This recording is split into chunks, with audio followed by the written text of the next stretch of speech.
Welcome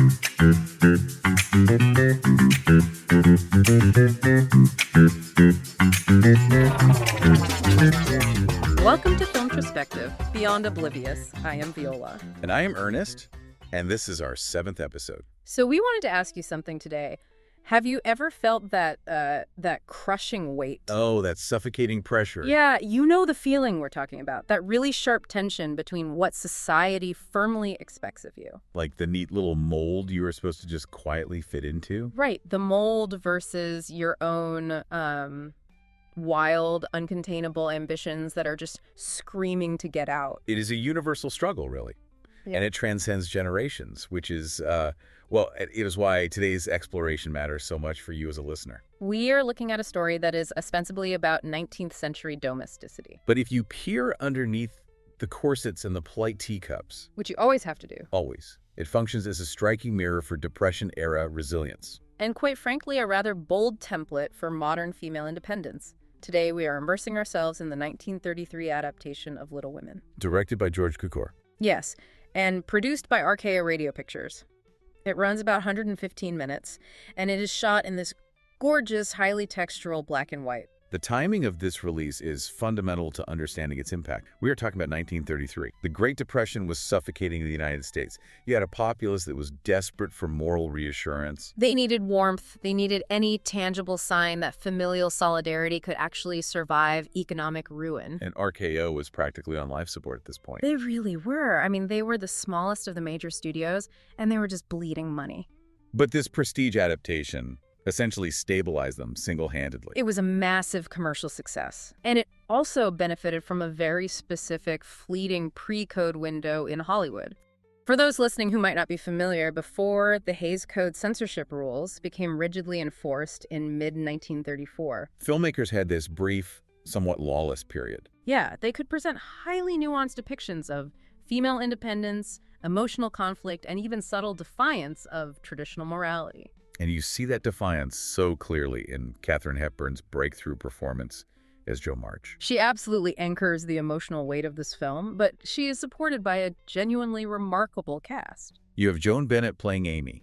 She traces that visible, often clumsy transition from childhood to adulthood. Frances D. is Meg, embodying that more conventional, settling domestic maturity. And Jean Parker plays Beth, who functions as the unmoving moral center. We also have Paul Lucas as the impoverished Professor Bear and the formidable Edna May Oliver as Aunt March. We will definitely talk more about her later. She is a structural pillar of this narrative. But let's look at the title itself. Little Women operates on two vastly different levels. It is literal, sure. I mean, it is about young girls. But it is also highly ironic, isn't it? It is highly ironic in how it frames growth. Uh-huh. Within the film, the phrase reflects this self-conscious, almost painful struggle to shrink oneself. To grow up, quote-unquote, properly. Right. To fit into an approved, non-threatening womanhood. It is about overcoming what their father's letter calls their bosom enemies. It captures that immense societal pressure to minimize your individuality. While somehow navigating your own ambition and loss. Mm-hmm. You can even see this tension in the marketing. Oh, the 1933 poster. Yes. If you pull up that original poster, you see Katharine Hepburn's name dominating the very top. It positions Jo as the undeniable, rebellious narrative center. And beneath her name, the 4 sisters are arranged in this receding composition. It goes Jo, then Amy, then Beth, then Meg. And they form this literal visual spectrum of rebellion transitioning into conformity. It is brilliant marketing. Right. So on the far left, you have Jo, and she has this scoffing, totally defiant look on her face. Then next to her is Amy, who looks very doe-like, very receptive and eager. Then you move to Beth, who looks contemplative but very guarded, like she is retreating inward. And then on the far right, you have Meg, the absolute picture of restrained, composed propriety.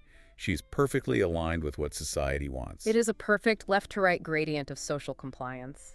And they're all set against this massive, oversized image of Louisa May Alcott's novel looming in the background. It literally embeds the physical book into the visual design. It promises the audience absolute faithfulness to the source material. It is screaming, look, we respect the literature. If I can politely interrupt for a moment, though. Please do. While that poster heavily promises strict literary fidelity, the actual reality of that novel is vastly more chaotic. Oh, it is bizarre.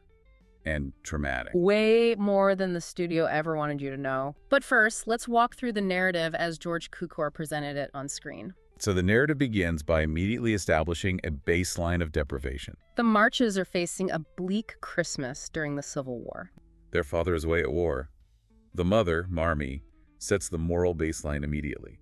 She gives her own winter overcoat to a man who has a hospitalized son. It is not just a polite gesture. It is a severe physical sacrifice. And meanwhile, the girls are grinding through their own daily struggles. Yeah. Meg, played by Frances D., is working as a nursery governess. She bears the brunt of that conventional domestic maturity. She is out in the workforce, but in a very traditional caretaking role. Then you have Jo, who is dealing with the formidable Aunt March, played by Edna May Oliver. Oh, she is great. And Amy, played by Joan Bennett, is caught at school drawing uncomplimentary sketches of her teacher, Mr. Davis. Which she somehow manages to wriggle out of. Completely unrepentant, she spins this fabricated, wildly unlikely tale to her classmates about why she was let off the hook. It establishes her as the sister who knows how to manipulate social rules to her advantage, Right. contrasting sharply with Jo, who fights them constantly. The sisters eventually reunite at home, passing by the house of their wealthy neighbor, Mr. Lawrence, who they view as this terrifying ogre of a grandfather. And this brings us to the core dilemma of their Christmas. They each have these $1 gifts from Aunt March. In 1933 money, or even 1860s money, $1 is a rare luxury for a struggling family. They debate spending it on themselves. Books for Jo, drawing pencils for Amy. The tools they need for their individual ambitions. But they pivot. They decide to pool their resources and buy gifts for Marmee instead.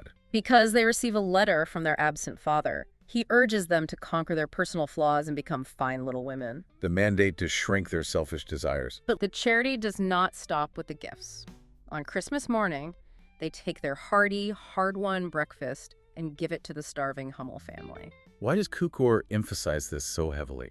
That is a great question. Because of the audience. For a Depression-era crowd sitting in that theater, giving up a hot meal was not a quaint historical detail.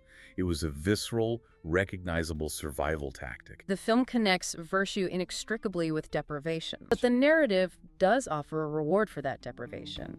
They put on Jo's theatrical play, The Witch's Curse, and Mr. Lawrence, the supposed ogre, sends over a lavish feast to recognize their charity. Setting up the collision between the March girls' chaotic warmth and the Lawrences' isolated wealth. Jo takes the initiative. She marches over to the Lawrence estate to bring Beth's kittens and some blancmange to Laurie, the grandson, who is sick. And she accidentally insults Mr. Lawrence to his face. Right out loud in his own home. But instead of throwing her out, he is charmed. He actually likes her frankness. Because she does not treat him with the artificial deference he is used to. Yeah. This leads to the famous party sequence at the Lawrences' home, where Jo realizes the back of her dress is severely scorched. She stood too close to a fire at some point, which is just a perfect visual metaphor for her impulsiveness. To avoid the high society eyes, she and Laurie hide in a hallway to dance in secret. Wait, let me challenge the sequence for a second. Jo actively tries to avoid high society by hiding in a hallway, yet she is the one who secures this crucial alliance with the Lawrences in the first place. Is her complete lack of conventional social grace actually her superpower here? I would not call it a superpower so much as a disruptive authenticity. Cukor's actor-centered direction really shines here. Right. He frames Jo's physical clumsiness not as a flaw to be mocked, but as a rejection of the polished, rigid norms of the era. The wealthy characters are drawn to her because she feels real in a room full of artificiality. Even when she is making a disaster of things. Because she spots Beth and Amy peeking from the stairs, tries to bring them refreshments, and ends up spilling everything all over that same scorched dress. The physical comedy masks the underlying tension, though. They are forced to hurry home, and in the chaos, Meg drops a glove. Which John Brooke, Laurie's tutor, secretly pockets. That dropped glove is the turning point.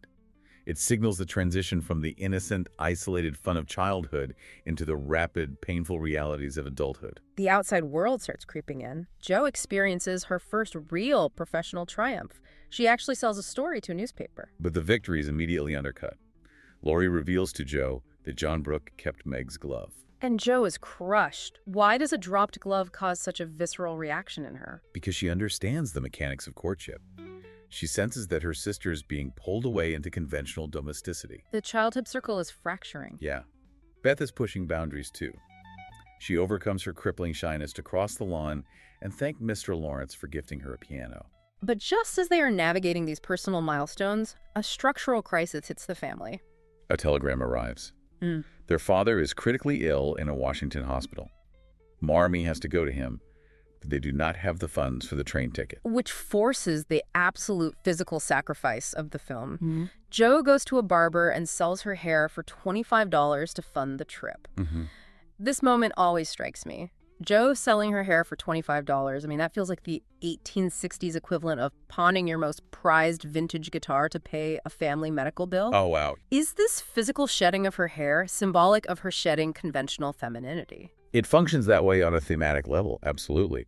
But we have to look at the immediate mechanism of survival first. The March women are constantly trading physical comfort for familial survival. First the coat, then the breakfast, now the hair. Precisely. It is treating her own body as a resource to be liquidated when the family needs capital. Right. And in the absence of the father, Jo literally shears away her socially mandated beauty to step into the role of the financial provider. For audiences in 1933, that level of pragmatic sacrifice was deeply relatable. While Marmee is away in Washington, the structural integrity of the family completely collapses. Beth catches scarlet fever from the Hummel baby. The very family they gave their Christmas breakfast to, there is a bitter irony there. To protect Amy, they send her away to Aunt Murch's house, so the sisters are physically separated. Beth's illness brings them to the brink, but she recovers just as Laurie brings Marmee back home. And then, surprisingly, the father returns as well. The idealized family unit is restored, but it is temporary because the realities of adulthood we saw signaled by that dropped glove finally arrive. John Brooke formally proposes to Meg. Aunt March throws a fit, threatening to disinherit Meg, but Meg stands her ground and marries him anyway. And the pacing here is brilliant. Right after Meg's wedding, Laurie confesses his love to Jo. He proposes to her. The wealthy, handsome neighbor who is already her best friend, on paper, it is the perfect Victorian resolution. But she rejects him. She insists they are better as friends. How did a 1933 audience process a female protagonist rejecting financial security and a romantic lead? This is where that pre-code window is vital. A few years later, studio executives might have demanded she accept him or be punished for her refusal. Right. Here, she is allowed to recognize that Laurie wants to possess her wildness, not nurture her ambition. She needs to find her own path. So she packs up and moves to New York City. She takes a room at Mrs. Kirk's boarding house, working as a tutor while trying to write. And this introduces the intellectual catalyst of the story, Professor Baer, an impoverished German linguist played by Paul Lucas. They bond over music, but his real function in the narrative is to challenge her.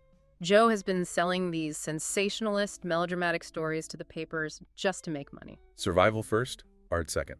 Right. But Baer reads her work and refuses to coddle her. He essentially tells her to stop writing artificial trash and start writing from her lived experience, from her heart. It is a harsh critique, but it forces her to elevate her ambition from mere commerce to actual artistry. While she is wrestling with this in New York, she gets completely blindsided by news from home. Amy gets the opportunity of a lifetime to travel to Europe with Aunt March. A trip Jo had always assumed would be hers. The resentment is palpable, and it compounds when Amy reconnects with Laurie in Europe. They fall in love and marry. Laurie does not even stop to see Jo when he passes through New York. The isolation she feels is absolute. She has lost her dream trip, she feels replaced by her younger sister, and she has lost her best friend. Professor Baer tries to offer comfort, but then the heartbreaking tragedy strikes. Beth's health, permanently weakened by the scarlet fever, begins to fail. Jo rushes back to Concord. She arrives just in time to have one final, incredibly moving moment with Beth before she passes away. That death is the definitive end of their youth. The childhood family unit is permanently shattered. So, with Beth gone, Meg married, and Amy in Europe, how does the narrative resolve this looming mandate to become Little Women? Does Jo just give up? She adapts. Amy and Laurie return from Europe as a married couple. Instead of holding on to her bitterness, Jo reconciles with them. She feels her own loneliness acutely, but she embraces their happiness. She accepts that the shape of her family has fundamentally changed. But the film is not going to leave her entirely alone. Professor Baer arrives at the March home, and he brings with him a published copy of Jo's new book, The One Written from Her Heart. He proposes to her, but he does it with this amazing vulnerability. He apologizes for his poverty, telling her he has nothing to give but my heart and these empty hands. To which Joe replies, accepting him, that his hands are not empty now. It perfectly resolves the tension. She secures a romantic partnership, but it is based on intellectual mutual respect rather than a rescue from poverty. He helped birth her novel, not by her compliance. Which gave those Depression-era viewers the emotional warmth they desperately needed, while slipping a blueprint for female intellectual independence right past the censors. Okay, we had the book, we had the plot, we had the beloved March sisters safely tucked into our collective cultural memory. But for this part of our exploration, we are pulling back the curtain a bit. Yeah, we really want to look at the environment that forged this classic. Look at how it was eventually translated to the screen in the 1933 film adaptation, and uncover how two very different artists managed to capture a unique kind of lightning in a bottle. Right. A deeply reluctant author in the 19th century and a stubbornly independent Hollywood director in the 20th century. Both of them dealing with immense external pressures. And both managing to carve out a piece of enduring art despite all those constraints. So let us begin in the 1840s and 50s. We are looking at Louisa May Alcott's childhood. The intellectual environment that Louisa May Alcott grew up in was, well, it was something else entirely. It really was. It was the absolute epicenter of American transcendentalism. Right. For context, we are talking about a childhood where Ralph Waldo Emerson isn't just a name in a textbook. He is essentially a family friend dropping by for afternoon tea. Just casually hanging out in the parlor, talking about the inherent goodness of people and nature. And for anyone who needs a quick refresher, Transcendentalism was that philosophical movement arguing that society and its institutions ultimately corrupt the purity of the individual. Precisely. They believed in self-reliance and independence above almost everything else, and Nathaniel Hawthorne was literally just down the road from them. Yeah. But what is truly absorbing here is the gender dynamic of that specific era. Oh, the hypocrisy of it. Even among these incredibly progressive, forward-thinking philosophers, the sexism was thick and palpable. Heavily palpable. Hawthorne actually went on the historical record expressing striking relief that his own wife was not a published author. Which perfectly underscores the pervasive cultural shame attached to women entering the public sphere of print back then. It was considered improper. Unseemly. A woman's name was only supposed to appear in print when she was born, married, and buried. Yet, smack in the middle of all that suffocating propriety, you have Louisa's parents, Bronson and Abigail Alcott, and they were, let's call them, uniquely challenging. That is certainly a diplomatic way to phrase it. Bronson Alcott was an intense educational philosopher, a man governed by extremely lofty idealism. Louisa actually had this brilliant, slightly tragic metaphor for him. She joked that her father was like a man floating up in a hot air balloon. Completely untethered. Exactly. Completely untethered, while his family was on the ground, desperately tugging at the ropes, trying to pull him back down to earth. It is a painfully apt image. His idealism frequently left the family entirely destitute. He was a fervent anti-materialist. Which sounds lovely in a lecture hall. Yeah. But he genuinely believed that earning money for personal comfort was an actual sin. A completely principled stance, intellectually speaking, but then winter hits in New England and you have 4 young daughters to keep alive. Right. I struggle to see him as an inspiring idealist when he borders on being a downright irresponsible father. He wouldn't compromise on anything. No, he wouldn't. He refused to let the family wear cotton, for instance. Because it was produced by enslaved labor in the South? Which, to be fair, was morally miles ahead of his time. I'll give him that. It was an admirable boycott. But then he also forbade the wearing of wool. He felt the wool was forcefully stolen from the sheep. He believed the sheep had a right to their own coats. So the family was forced into wearing linen. Year-round. In Massachusetts. I am shivering just thinking about the absolute bone-chilling cold of a Concord January in a thin linen dress. The physical deprivation was severe, and their diet was even more extreme. No meat, naturally, as he was a strict vegetarian. Right. But also no milk, no butter, no cheese. They were essentially vegans before the term existed. But he took it further. He considered coffee and sugar to be decadent luxuries. It was a severely restricted existence. They were largely surviving on apples, bread, and cold water. It crossed the line from philosophical purity to reckless endangerment. Especially when you look at his utopian farming experiment, Fruitlands. Fruitlands was meant to be an agrarian commune where they wouldn't exploit animals or the earth, and it failed spectacularly within a matter of months. Because you cannot farm in New England without using beasts of burden or proper fertilizer. Exactly. And when it failed, Bronson didn't just reconsider his methods, he became totally catatonic. He suffered a severe psychological collapse. He actually attempted to die by starvation. He simply went to bed and refused to eat anything at all, leaving his wife, Abigail, to manage the emotional and financial fallout with 4 hungry children watching their father wither away. She finally had to plead with him, persuading him that he simply had to go on living for their sake. The emotional toll on Abigail was immense. In the novel, the character of Marmee famously admits to Jo that she is angry nearly every day of her life. Which breaks your heart when you realize that line was drawn straight from Abigail's real-life bitterness over their chronic, entirely preventable poverty. Emerson actually stepped in as a discreet benefactor for them quite often. He did. He knew Bronson wouldn't accept outright charity, and he didn't want to wound Abigail's pride. So he would literally hide money around their house. He'd slip cash under sofa cushions or tuck bills into the pages of books just so they could buy firewood. Because Bronson certainly wasn't bringing in any sort of reliable income.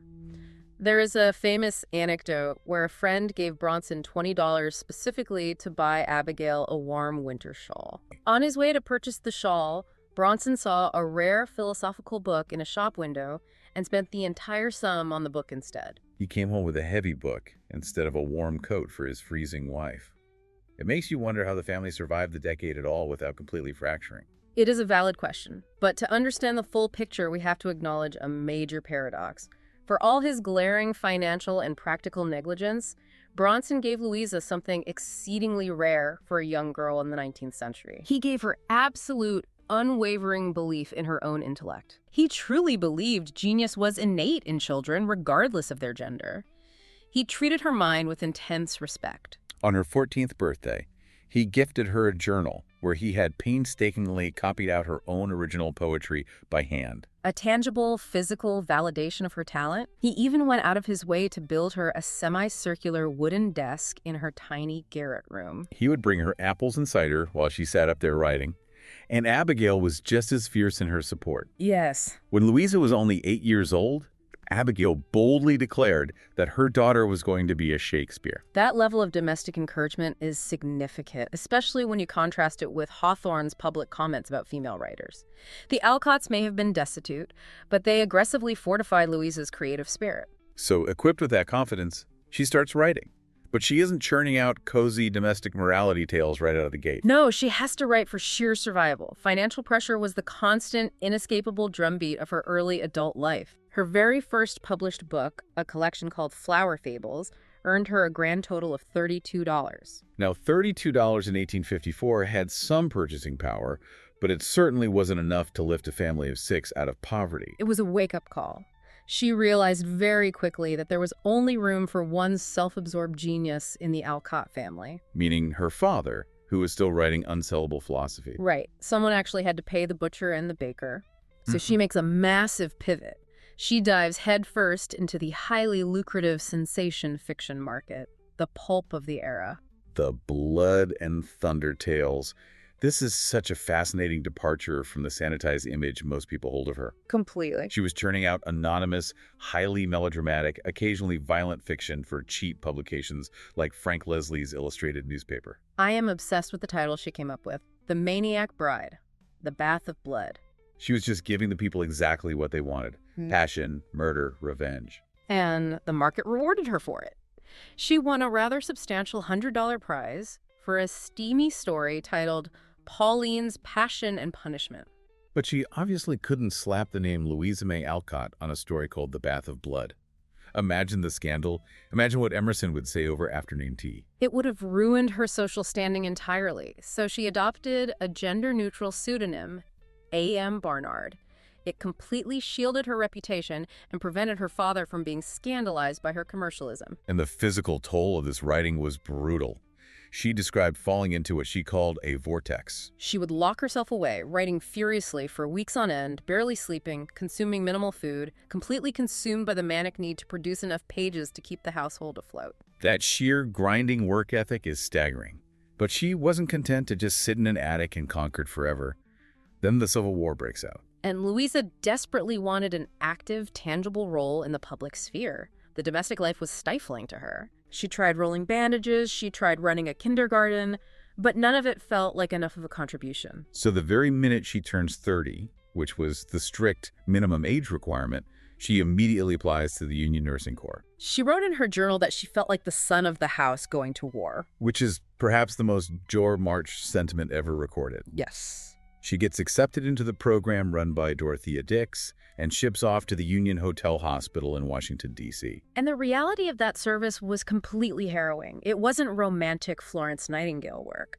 She was in the muck of it. She was assisting with horrific amputations, dressing the gangrenous wounds of soldiers coming fresh off the battlefields of Fredericksburg. The smells, the lack of ventilation, the sheer volume of suffering. The medical ignorance of the era was staggering. She only lasted 6 weeks in that environment before her own health entirely collapsed. Yeah. She contracted a severe case of typhoid pneumonia. Which was basically a death sentence back then. Mm. And the medical treatments they subjected her to were almost worse than the disease itself. Oh, absolutely. On the doctor's orders, they cut off all her hair. Which had been nearly ankle length and was her one point of physical vanity. And then, to cure the pneumonia, they treated her with massive doses of mercury. Calomel, specifically. It was a standard treatment that effectively poisoned the patient. It ruined her health for the rest of her life. She suffered from joint pain, hallucinations, and a weakened immune system until the day she died. Her father actually had to rush down to D.C. and carry her back home to Concord on a train. But out of that immense physical suffering came her first real professional turning point. While recovering, she took the letters she had written home from the ward and adapted them into a book called Hospital Sketches. And it was an unexpected smash. It brought her widespread critical recognition. It was raw, it was funny, it was tragic. Even James T. Fields took notice. He was the prestigious editor of the Atlantic Monthly who had previously paid her $40 for a story and bluntly advised her to stick to teaching because she couldn't write. He had to completely eat his words. He formally admitted he was wrong and actively requested her future work. Total vindication. However, she was still fighting an uphill battle to be taken seriously as a literary novelist. She subsequently wrote a dark psychological romance called Moods. But the publishers butchered it. They forced her to cut it in half to save on printing costs. And the critics who did read it found it unsettling. It featured a protagonist trapped in an unhappy marriage, and the reviewers found its views on divorce far too radical for a woman to be expressing. Which drove her right back into the vortex, churning out sensational thrillers under pseudonyms just to pay off the family debts. As she practically noted, she couldn't afford to starve on praise. That phrase perfectly distills her pragmatism. She viewed herself as a working mechanic of fiction, which leads us directly to the bizarre commission that changed world literature. The year is 1867. Publisher Thomas Niles approaches her and says, "I want a girl's book." And Louisa's reaction was entirely, unequivocally unenthusiastic. She detested the idea. She bluntly told him she didn't know anything about girls other than her own sisters. She certainly didn't view herself as a moralistic children's author. She was raised on dense transcendental philosophy and had cut her professional teeth on blood and thunder murder mysteries. A polite domestic novel for young ladies was the absolute last thing she desired to produce. So she just stalled. She ignored the request for months, until Niles tried a highly manipulative backdoor approach. He approached Bronson Alcott. Niles promised he would be far more inclined to publish Bronson's dense, unprofitable philosophical manuscript if and only if Bronson could convince his daughter to write this girl's book. It was straight-up publishing blackmail. And it worked perfectly. Bronson begged her, and in May 1868, she reluctantly sits down at that semicircular desk to write it. Her working title for the manuscript was The Pathetic Family. Which is hilariously grim, considering it was her nickname for her own household. She forces out the first 12 chapters and sends them off to Niles. Both the author and the publisher thought those initial chapters were incredibly dull. They lacked the melodramatic hook she was used to relying on. But Niles decides to test the waters. He gives the rough manuscript to his young niece, and the niece reads it and literally laughs until she cries. She couldn't put it down. That raw emotional reaction from the target demographic was the green light. Niles wisely suggested changing the title to Little Women to emphasize the transition from girlhood to adulthood. And Louisa goes back into the vortex. She churns out 402 handwritten pages in a feverish 10-week sprint. The sheer velocity of her production is mind-boggling, and the commercial response was instantaneous. Explosive doesn't even begin to cover it. But what fascinates me is how she managed the realism of the story. Because she heavily sanitized her past. Right.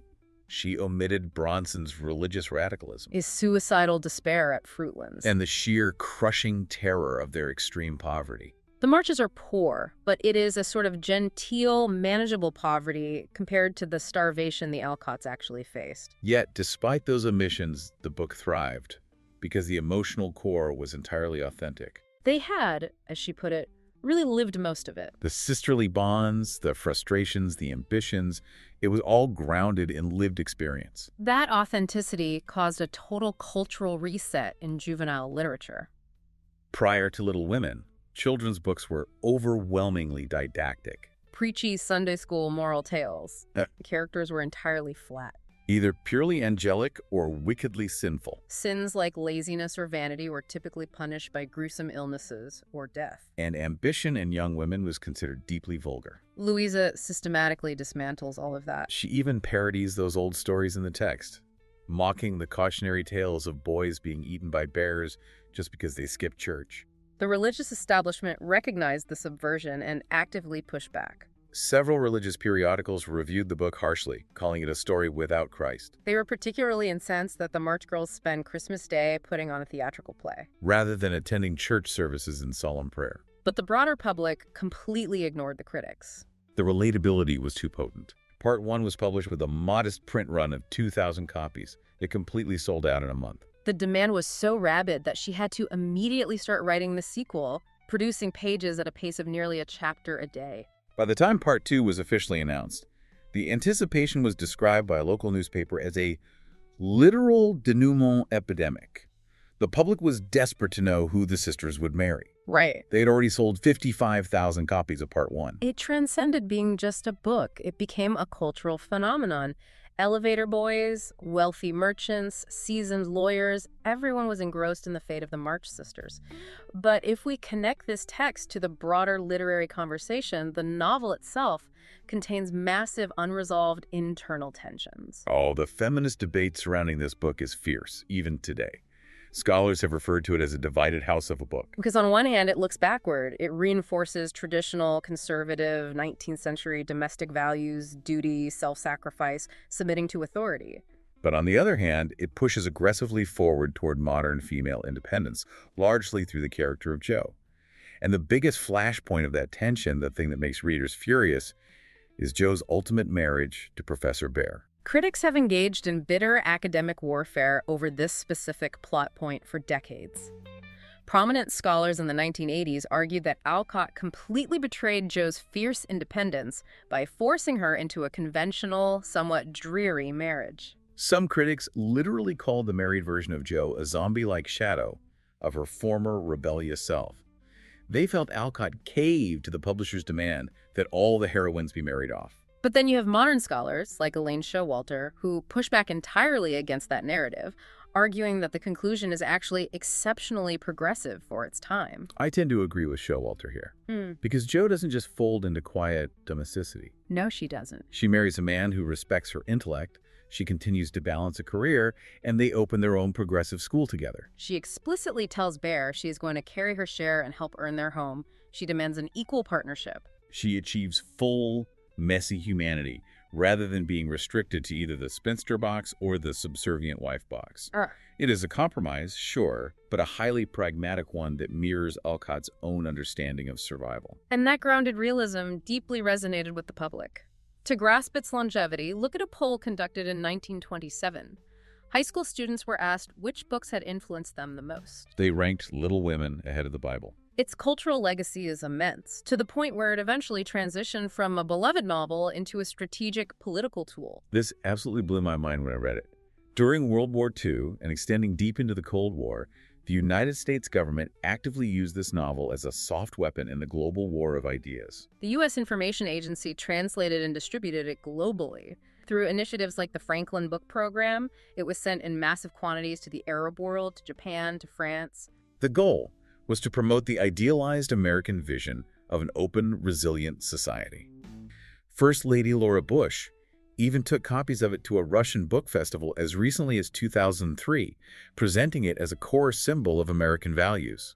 Now, we are simply looking at the historical record here, but it is undeniably fascinating to examine how authoritarian and communist regimes reacted to the exact same text. The Soviet Union banned it outright during certain periods.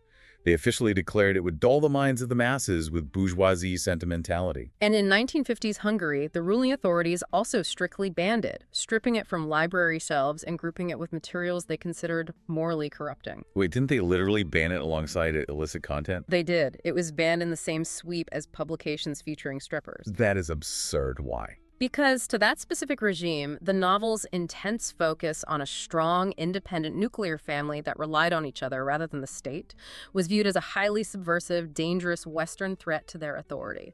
It is just wild to think of Jo March sitting in her attic eating apples, being viewed as a literal threat to national security by a foreign government. It speaks volumes about the enduring, complicated weight of the story, which brings us perfectly to the moment Hollywood decided it was time to tackle that massive cultural weight in 1933. Yes, let's move out of the 19th century and into the studio framework, because taking this beloved, slightly radical, heavily debated novel and feeding it into the Hollywood machine was no small feat. No, it was a massive logistical undertaking, and what is remarkable is how ruthlessly efficient they were in managing it. The production window was astonishingly tight for a prestige picture. They shot the entire thing between June 28th and September 2nd, 1933. A little over 2 months from the first slate to the final cut.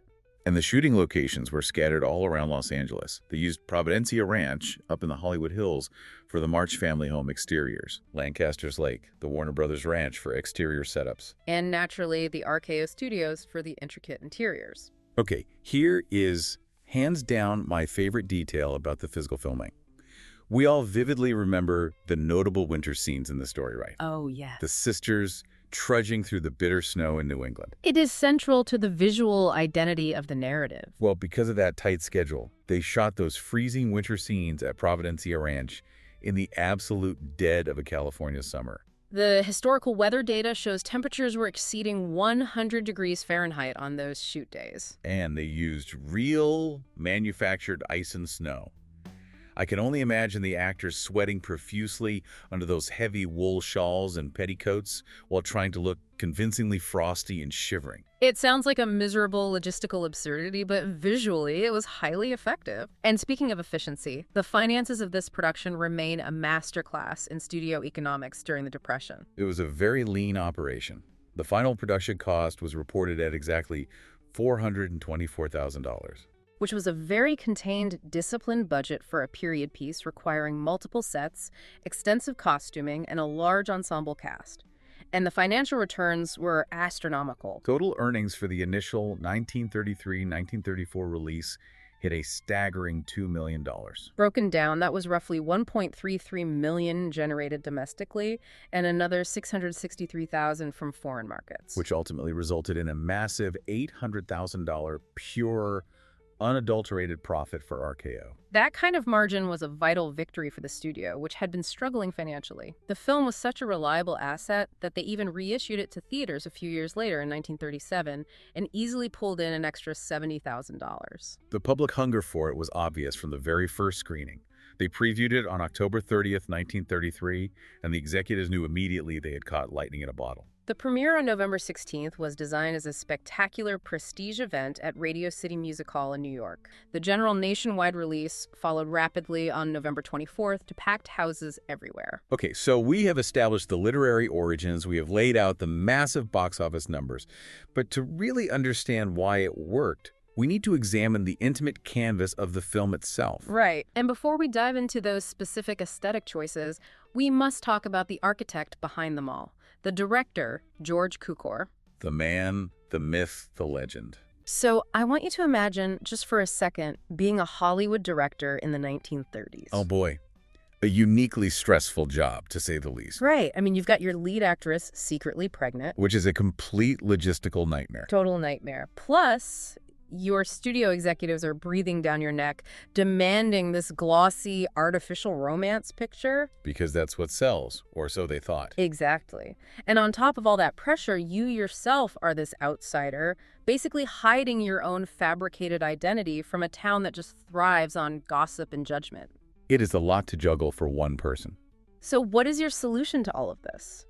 Well, if you're the guy we're talking about today, you break literally every single rule in the studio system to make this restrained, meticulous movie about a 19th century New England family. Which sounds counterintuitive, but it worked. It really did.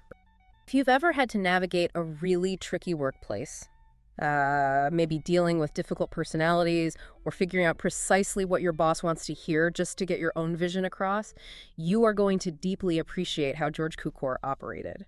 He was a master at workplace diplomacy, honestly. He really was. He wasn't a dictator on set. He was a man who intimately understood insecurity. Largely because he had to invent his own family tree. Which is a wild story that we will definitely get into a bit later. But he channeled that outsider status into creating this definitive portrait of the traditional American family. Which is such a striking paradox when you think about it. It really is.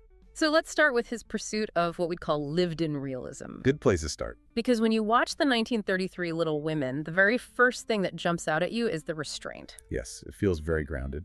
Right. There are no massive, swelling, artificial climaxes.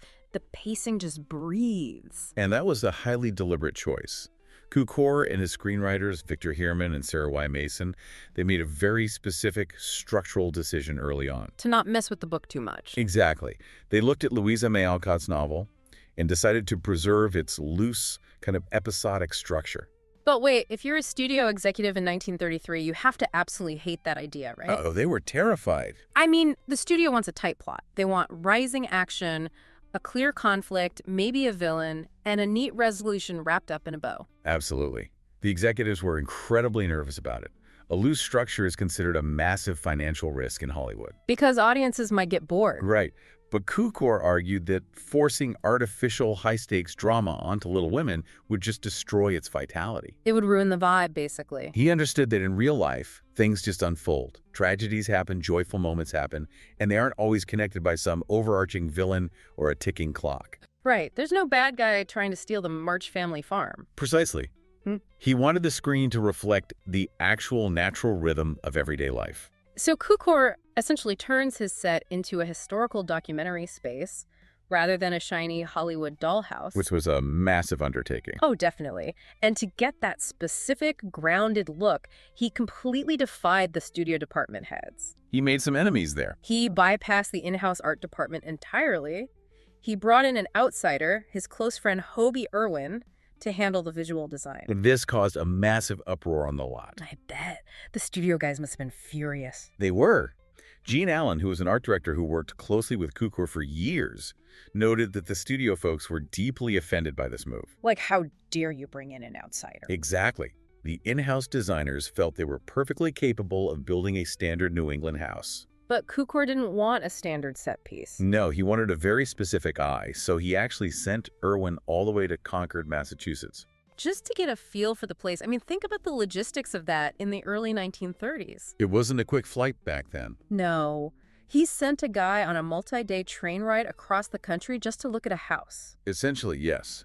To measure the rooms, to observe the slant of the floorboards, to see how the natural light hit the plaster walls. That is dedication. Irwin ensured that the interior of the March House on the RKO soundstage perfectly matched the actual historic Alcott home in Massachusetts. That level of detail is just astounding to me, and it extended right down to the fabric the actors wore, too. Oh, the costumes were a huge part of the realism. Yeah, they were designed by Walter Plunkett, and Cukor gave him a very strict aesthetic rule for the entire production. What was the phrase he used? He said, no chichi. No chichi, I love that. Which basically meant no unnecessary ornamentation. No frills, no lace, no extra ribbons, just for the sake of making an actress look pretty for the camera. It was entirely dictated by this idea of strict New England frugality. And this is where the visual storytelling gets really brilliant, I think. Plunkett and Cukor made sure the sisters visibly shared clothes on screen. Which you never saw in movies back then. Never. You might notice a slightly frayed dress on Meg in one scene, and then 20 minutes later, Joe is wearing that exact same dress. It subtly reinforces the economic constraint of the March family without a single character having to explicitly complain about being poor. You don't need a line of dialogue, you just see it in the wardrobe. Right. Now, a set completely devoid of glamour is bound to cause some friction with Hollywood actors. Oh, Naturally. Which brings us to the famous poinsettia incident. I love this story so much. It perfectly shows the clash between actor ego and historical reality. Set the scene for us. Okay, so Katharine Hepburn, who plays Jo, marches up to Cukor one day. And she insists that it is an absolute law in New England to have a poinsettia on the breakfast table during the winter. She was fiercely adamant about it. She framed it as unquestionable local knowledge. Right, like she's the ultimate authority on Massachusetts botany. So Cukor, wanting to maintain this perfect New England illusion, dutifully obliges. He wants to keep his star happy, but also be accurate. Yeah. So he sends someone to track down a poinsettia plant, which probably wasn't super easy. They bring it onto the set, and they place it right in the middle of the breakfast table. All ready for the scene. They are setting up the lighting, getting ready to shoot, and a native New England crew member walks by, stares at the table, and asks, "What is that doing there?" And Cukor, probably feeling quite smug about his historical accuracy, replies, "Well, you should know you're from New England." And the crew member just looks at him blankly and says, "I never saw one before." A wonderful, deflating moment. I just picture Katharine Hepburn confidently demanding a totally inaccurate tropical plant for a snowy Massachusetts morning, and Cukor just sighing heavily. It's a really funny story, but it carries a significant lesson for him. Oh, absolutely. Cukor later reflected on this moment and said his main takeaway was, be careful of what advice you take and from whom. It's a brilliant microcosm of the whole movie, isn't it? How so? Well, Hepburn represents Hollywood's idea of reality, loud, confident, and frequently wrong. And the crew member represents actual, mundane reality. That is a perfect way to phrase it.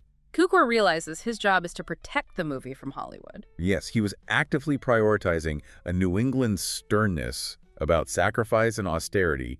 He was on record saying he had zero interest in making a sentimental Valentine. But this raises a mechanical question for me. If he is so obsessed with the exact slant of the floorboards and the reality of the costumes, how does he manage the technical side of the camera while also managing the actors? Well, he essentially outsourced the camera. Really? How does a director do that? Beginning with Hobie Irwin, Cukor's set designers functioned as much more than just decorators. He actually gave his art directors the blessing to lay out the camera setups. Wait, he let the art guys frame the shots? Yes. It became a distinct hallmark of the Cukor mystique. He rarely looked through the camera lens himself. That is so rare for a film director. Extremely rare. He would let the technical crew handle the proscenium, so to speak, which freed him up to do what he truly cared about. Which was the acting. Exactly. Dealing directly with the performers and shaping the raw emotion of the scene. Okay, so he strips away the plot, he strips away the glamour, and he hands over the camera to his designers. It's an enormous risk. A huge gamble. But this obsession with austerity wasn't just some artsy, theatrical whim. It was a vital reflection of the exact moment the film was released. We are talking about 1933. The absolute rock bottom of the Great Depression. Right. So let's look at the pre-production politics of this film, because they are heavily tied to that national mood.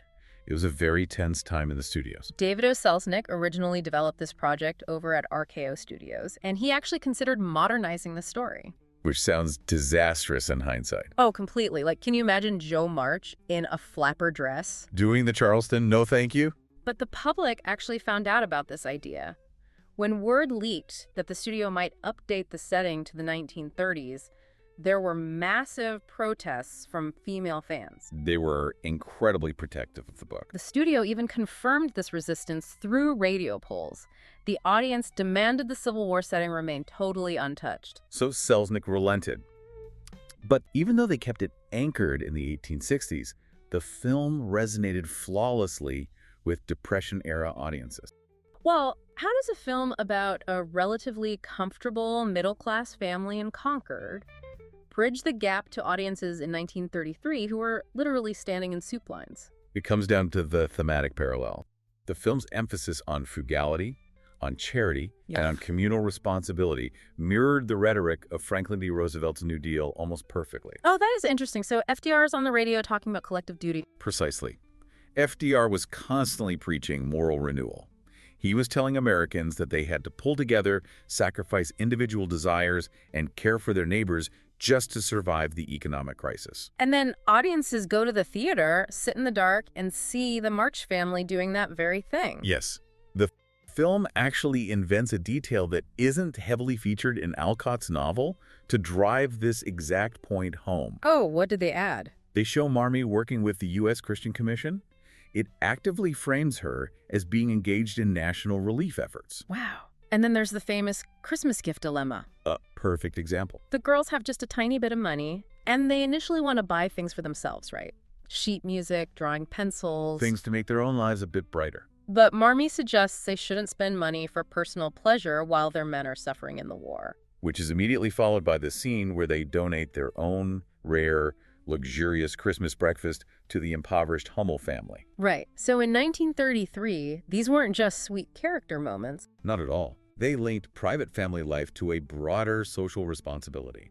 The March household became an allegory for national recovery. It proved that unity and moral discipline were the ways out of the darkness. It's wild how Cukor manipulated the source material to strengthen this allegory. He made some very specific cuts. For instance, in the novel, Amy famously burns Joe's manuscript in a fit of spite. It's a huge, dramatic moment of sibling betrayal. But in the film, omitted entirely. He cut it because he needed to emphasize family harmony over internal discord. He couldn't risk making them look divided. Exactly. The lighting, the framing, the blocking, every technical choice constantly reinforces warmth and domestic intimacy.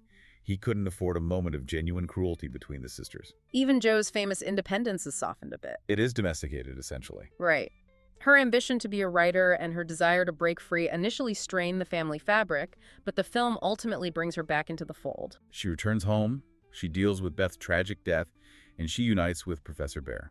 Her fiery ambitions are redirected toward maintaining the family unit, which brings us to the actual people who populated this lived-in universe. Because assembling this ensemble involved a lot of strange quirks and some major hidden secrets. It was not a smooth casting process. Let's start with Katharine Hepburn as Jo. Cukor felt she cast an absolute spell over the film. He adored her in this role. He even compared her to Greta Garbo in Camille, saying she was simply born to play the part. He praised her purity.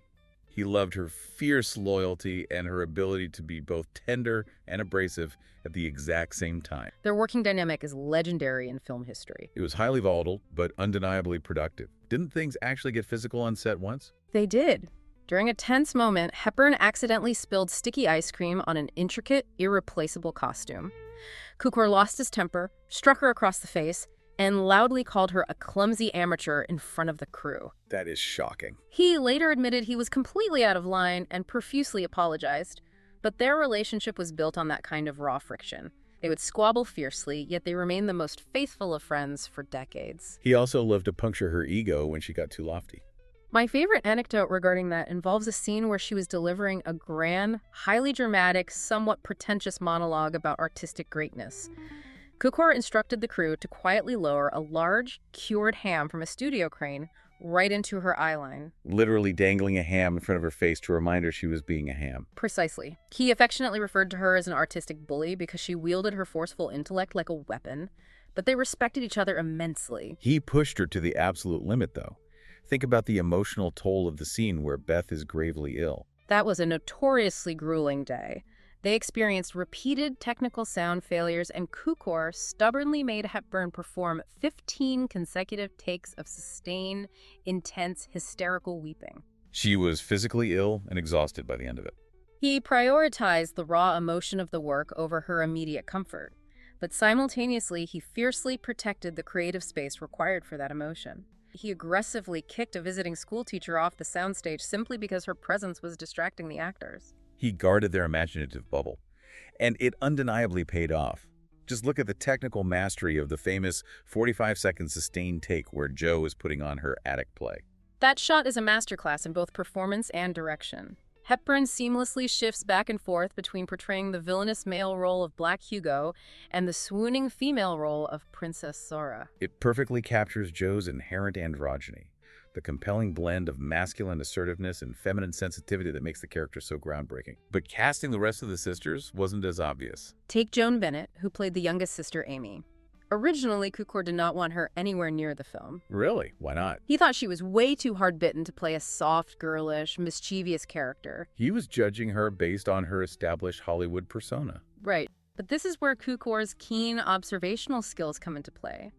He completely changed his mind after observing her at a social gathering. Yes, he saw her at a party, and she was slightly drunk. And instead of being cynical or tough, she was remarkably sweet, funny, and loose. He saw this vulnerable, goofy side of her that the cameras hadn't captured yet. He immediately rushed to Selznick to champion her for the role.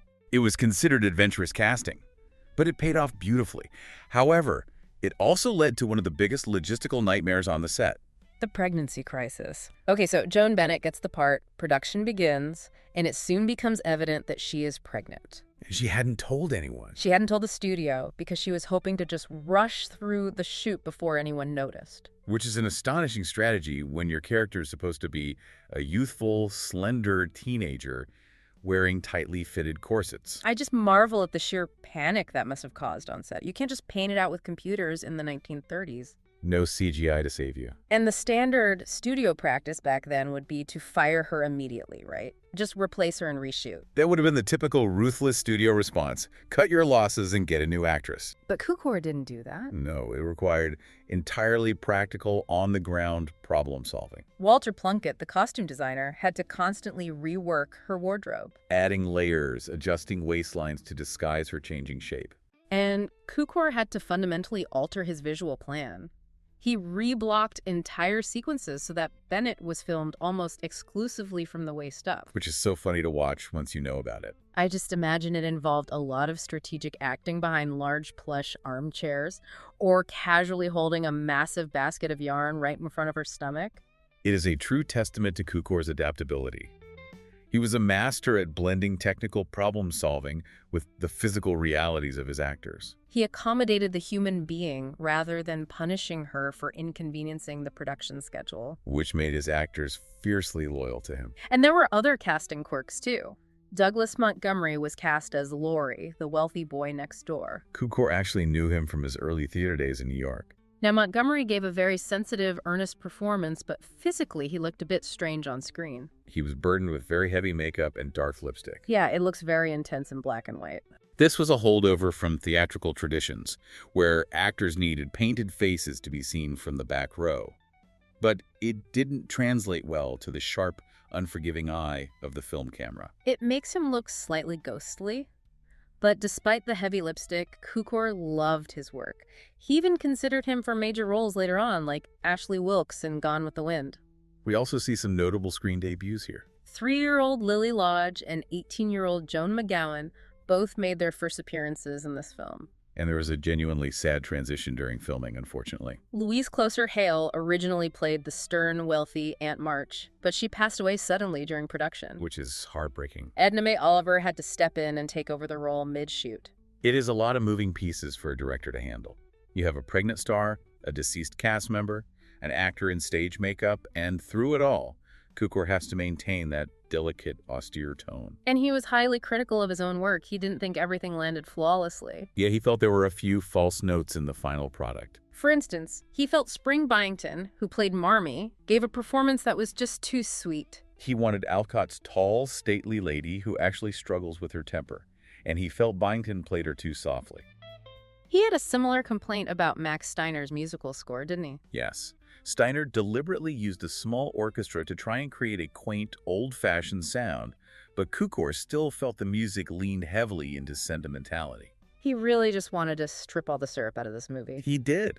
But despite his personal critiques, and despite the hidden pregnancy and the cast changes, the atmosphere on set was famously joyful. Which is so rare for a troubled production. It is widely known in Hollywood lore as one of Cukor's happiest sets. The cast and crew literally picnicked together on the grass outside the sound stages. They did.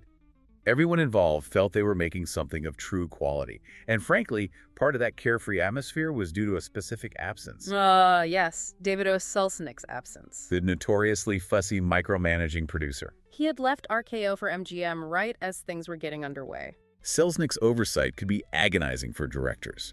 With him gone, the set breathed a lot easier. Though it is highly amusing to note that Selznick later wrote a memo claiming he was embarrassed to be credited for the film's success. Because he wasn't there. He felt the credit belonged to the people who oversaw the actual daily production. That's surprisingly gracious for a studio head. Very rare. It really makes you pause and wonder, right? How did Cukor manage to corral this chaotic, pregnant, opinionated, heavily made-up cast into such a cohesive, believable family unit? To understand that mechanism, we have to shift our focus to the architect of this whole universe. We have to look at George Cukor's highly unusual background. This is where the story gets really rich, because Cukor's ability to build families on screen stems directly from his own complex origins. He was born in 1899 in New York City to Hungarian Jewish immigrants. And his upbringing was a fascinating study in contrasts. How so? Well, he was spoiled and indulged by a very gentle mother, but he was largely ignored by a distant, passive father who worked as an assistant district attorney. That family dynamic is crucial. His mother's gentleness and sensitivity vitally shaped his deep understanding of female characters. He observed her very closely. Conversely, his father's emotional unavailability left a significant void in his life. A void that was eventually filled by his Uncle Morris. Uncle Morris sounds like a character himself. Oh, he was. Morris was charismatic, prosperous, and supplied the young George with a sense of abundance. Vacations, lavish gifts, trips to the theater. Right. It was a socially rich environment, even if his immediate family was financially overstretched. Because of this dynamic, he learned to be self-reliant early on. He was clever, and he figured out how to play his parents and grandparents against one another to get what he wanted. Which, if you think about it, is excellent training for a film director who has to deal with studio executives and movie stars. It really is. Managing egos started early for him. But perhaps the most wild thing about his upbringing is how the family completely fabricated their own history. The fake genealogy. This is a truly remarkable detail. Okay, I need to break this down because it's so strange. His paternal grandfather, Joseph Cukor, sits down at a typewriter in the early 1900s and just invents a family odyssey out of thin air. He types up a manuscript claiming the family was descended from the sons of the biblical tribe of Joseph. And that they journeyed to India hundreds of years before the birth of Christ. It is so elaborate. Hold on, stop. A Hungarian Jewish family in New York is trying to convince people they originated on a hill in India. Yes. They claimed they lived on an Indian hill called Cukor, which supposedly translated to partridge in Hindi and Sanskrit. And it gets better. They even claimed their family coat of arms featured a partridge guiding their destiny. I mean, the sheer audacity. They just made up a coat of arms. The manuscript then claimed they resettled around the Caspian Sea in the 7th century, became Magyarized to Cukor in the 18th century, and finally Americanized to Cukor in the 19th century. And grandfather Joseph claimed he dropped the Z from Cukor because, and I quote, 2 consonants in succession is a slavish habit. How on earth did they think anyone would buy that? What's telling is not whether anyone bought it, but that George Cukor kept it and cherished it his whole life. He knew it was fake, right? He knew it was highly questionable, but he loved the snobbish implications of it. He decided it conveyed what he called approximate accuracy. He even joked about it later in Hollywood. He pointed out the phonetic similarity of his name to Adolf Zukor, the immensely powerful head of Paramount Pictures, who was also a Hungarian-born Jew. Right. Cukor joked that he would have had a much easier time in the film business if his grandfather had dropped the C instead of the Z. It reveals a lot about his relationship with his own identity. Although he was Jewish by birth, he grew deeply ambivalent about it. He sought assimilation above all else. He cultivated a very specific, refined mid-Atlantic accent. He preferred to identify as Hungarian rather than Jewish, and he actively resented being labeled a Jewish filmmaker.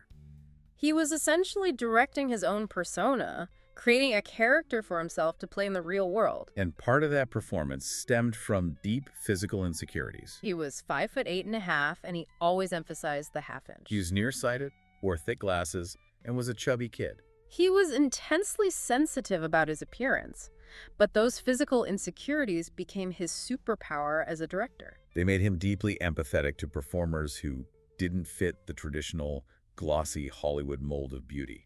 People he considered ugly ducklings, like Spencer Tracy or Ruth Gordon. He understood exactly what it felt like to not be the golden child physically, so he knew how to draw out their inner beauty and charisma on screen. To pull that off, he developed a very specific working method, a method forged not in Hollywood, but in the grueling world of regional theater. Right, the Rochester Stock Company years. From 1920 to 1927, he ran this theater company in upstate New York, directing weekly productions.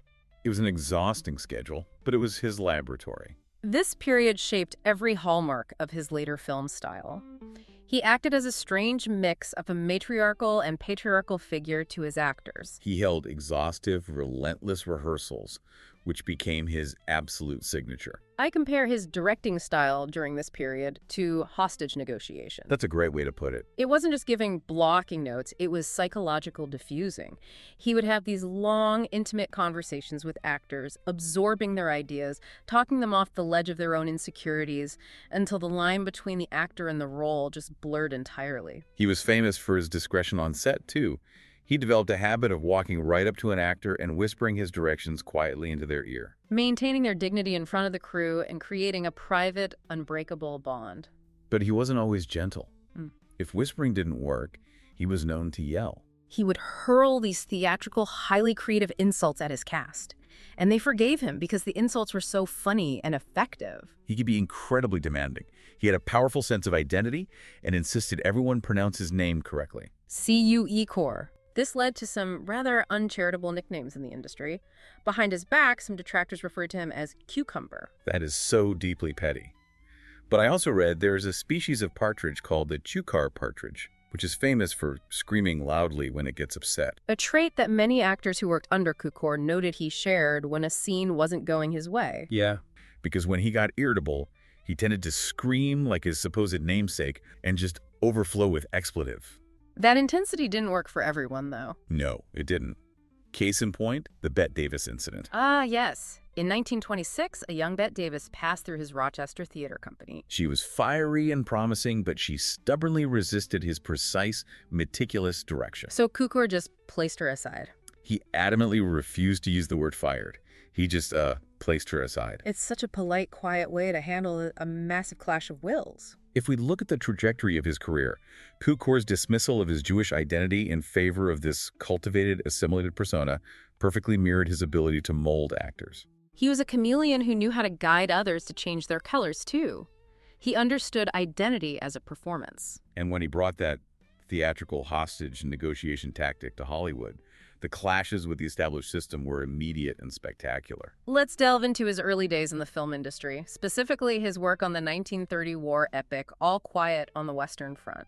Cukor arrived in Hollywood not as a full director, but as a dialogue director. The studios were transitioning to sound, and they desperately needed theater people to teach silent film actors how to speak properly on camera without looking foolish. His approach on All Quiet was revolutionary for the medium, but also deeply unsettling for the cast. He required the actors to repeat dialogue relentlessly, pressing them to dig deeply into the psychological motivation behind every single word. Which was totally alien to Hollywood at the time. Film actors were used to hitting their marks, finding their light, and looking good. They weren't used to spending hours dissecting the emotional subtext of a sentence. Lew Ayres, the star of the film, found Cukor's theater-heavy, line-by-line direction almost suffocating. Ayres contrasted Cukor sharply with the film's actual director, Louis Milestone. Ayres called Milestone a man's director. Milestone was relaxed. He gave broad emotional cues and let the actors find their own way. Cukor, on the other hand, was physically mouthing every line from behind the camera. Literally. During massive, muddy battle scenes, Cukor would sit right behind the lens with a handkerchief draped over his head to protect his hair from the dirt explosions. Making exaggerated facial expressions and mouthing the dialogue at the actors while they were trying to perform. I mean, picture that.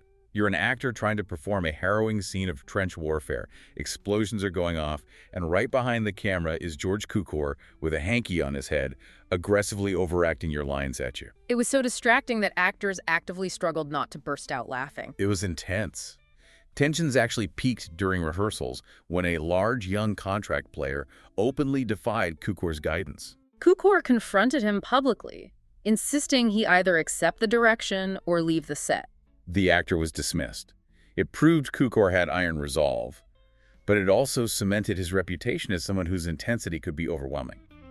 But this intense focus on dialogue, the psychological probing, it laid the groundwork for the label that would define and eventually haunt his entire career. The woman's director. This label is one of the most persistent and complicated aspects of Cukor's legacy. So we have to address this directly. Was being called a woman's director a compliment that eventually turned into a cage? It absolutely was. Initially, it was highly beneficial. Actresses felt immensely safe with him, which was absolutely not the norm in 1930s Hollywood. Not at all. If you want to understand how dangerous Hollywood was for women back then, you just have to contrast Cukor with other directors of the era, like William Wellman. Well, Menon famously had a wooden finger made specifically so he could walk around the set and goose women. An environment of harassment, physical intimidation, and screaming was common. But Cukor's set was a sanctuary. He fostered trust. He demanded nothing from his actresses except their performance. He also had impeccable taste. He understood clothes, he understood hair, he understood their moods. There's even a note that he was sympathetic to the physical realities of his actresses, like mood shifts during menstrual cycles, without any embarrassment, mockery, or condescension. He was trusted because he was gentle, and his discreet homosexuality played a massive role here. It allowed him to completely bypass the typical Hollywood male-female power struggles. The sexual tension and predatory intimidation that colored so many director-actress relationships simply didn't exist with Cukor. He could just focus entirely on the craft. And he had a very specific, tactical approach to managing the massive egos of Hollywood divas. He actually outlined his acts for handling temperamental stars. The tactical psychology he employed here is brilliant. It really is. Let's break this down. If you're dealing with a difficult star, his #1 method was flatter her into it. Just drown her in praise until she agrees. If that didn't work, he moved to the lulling technique, just calming the waters, keeping his voice low. Then came sane reasoning. Wait, what does sane reasoning even look like when you're dealing with a screaming 1930s movie star who refuses to leave her trailer? It involves laying out the strict business facts. He would calmly explain the shooting schedule, the financial cost of the delay, and how her refusal was impacting the crew's livelihood. He appealed to their professionalism rather than their emotion. And if they were still being stubborn after that, he'd play hurt, but not angry. Just pure guilt trip. And if things got really dire, he'd deploy the nuclear option. The Belasco flying into a rage. This refers to the theatrical producer, David Belasco. Cukor would throw a massive, calculated tantrum screaming, throwing things just to shock the star back into line. He understood that stars were, at their core, intelligent business people. He famously directed The Women in 1939, which featured a staggering cast of 135 women, including major competing stars like Norma Shearer and Joan Crawford. People thought he was walking into a war zone with that cast. Yeah.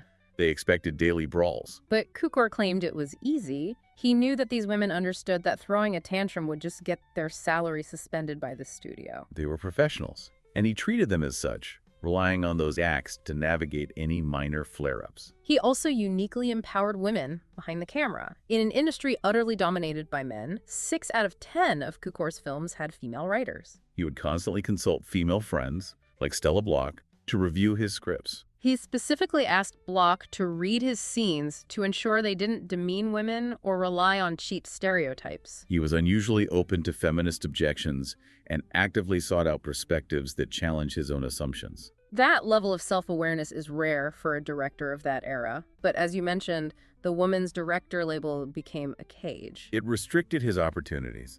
The most glaring example of this is his removal from Gone with the Wind. He spent massive amounts of time in pre-production on that film, shaping the characters, testing the actors, designing the look. But he was fired right after shooting began.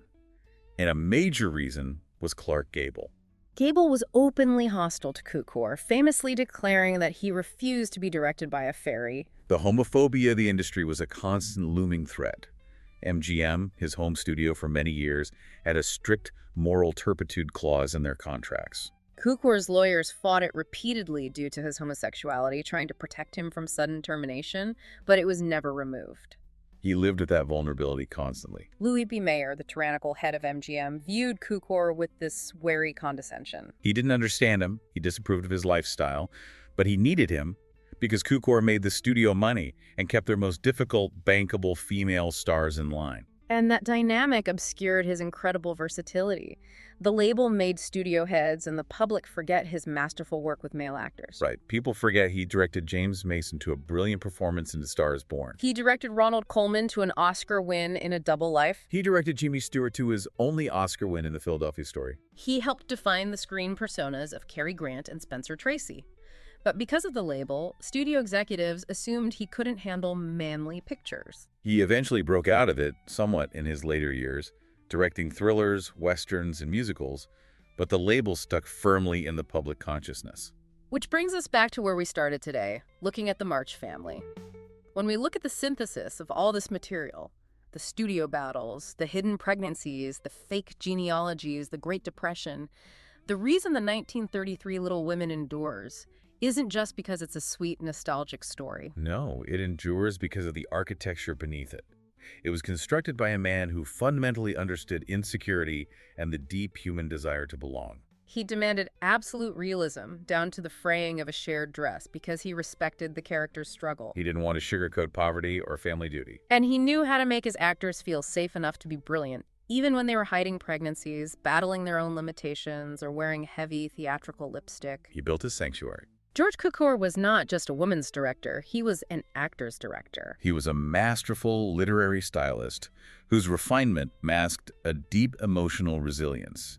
He survived an industry that tolerated him only because of his undeniable talent. Isn't it amazing that the quintessential defining portrait of the wholesome traditional American family was crafted by an unmarried, closeted Hungarian Jewish outsider who literally had to invent his own family tree? It's a remarkable irony, the ultimate insider document created by the ultimate outsider.